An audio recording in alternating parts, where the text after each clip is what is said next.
السلام عليكم. اليوم غادي نحضر معكم الطبق ديال اللحم بالبرقوق، كيجي معسل وكيجي لذيذ في المذاق.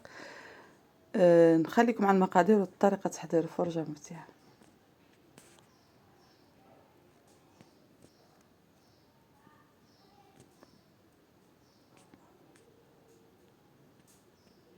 عندي هنا في التوابل، عندي الضمه ديال الزعفران، او كتعوضوه في الزعفران شعر. انا ما متوفرش عندي، اكتفيت غير بهاد الضمه.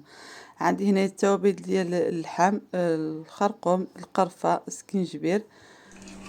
التوابل اللحم اذا كان مطحون على اليد، وفيه القرفه وفيه الخرقوم يعني وسكينجبير بلا ما تضيفوه في التالي.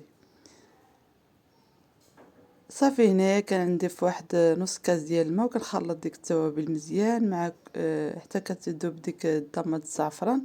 صافي كنضيف اللحم. عندي هنايا اللحم كميه ديال على حساب الافراد الاسره. تقدروا تضعفوا، واذا عندكم الاسره كبيره تقدروا تضعفوا التوابل وتضعفوا اللحم.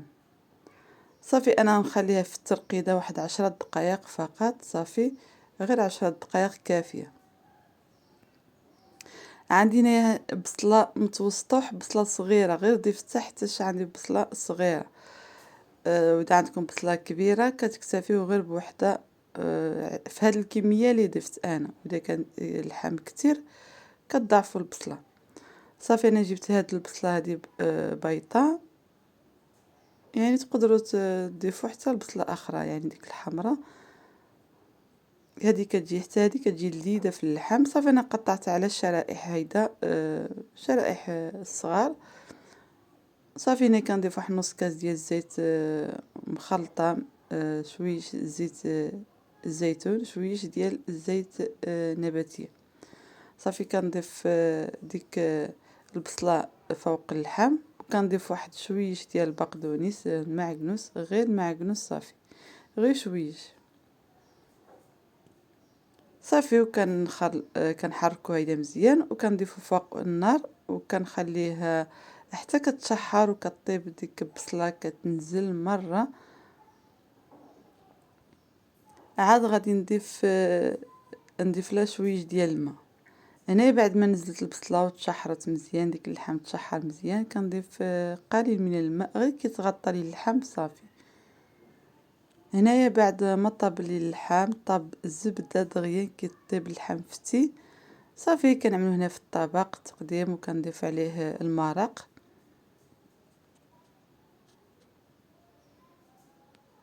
المرق كيجي خاتر، كتجي معسله مع ديك البصله اللي ضفت له، نزلت عطات واحد تعسيله مزيانه.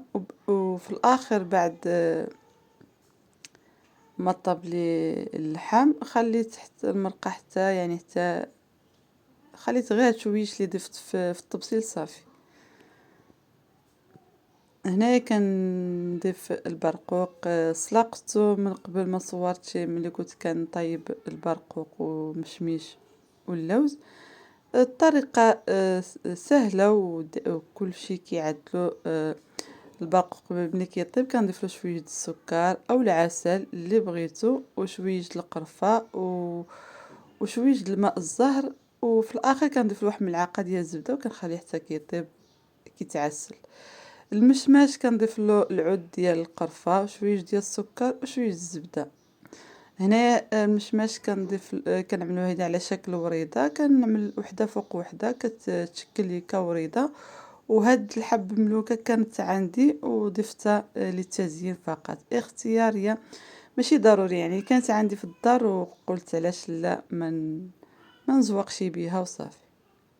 تقدروا عوض هاد اللي ضفت له انا حب ملوكه كتضيفوا لها القرقاع من الفوق، كتجي المنظر ديالها جميل. صافي في الاخير كنضيف اللوز. عندي هنا مقلي حتى هو، سلقته مسحته قشرته وقليته.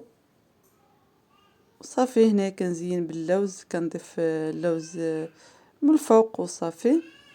كيجي الطبق ديالنا على هذا الشكل هذا، وكيجي مزيون في المنظر ولذيذ في المذاق.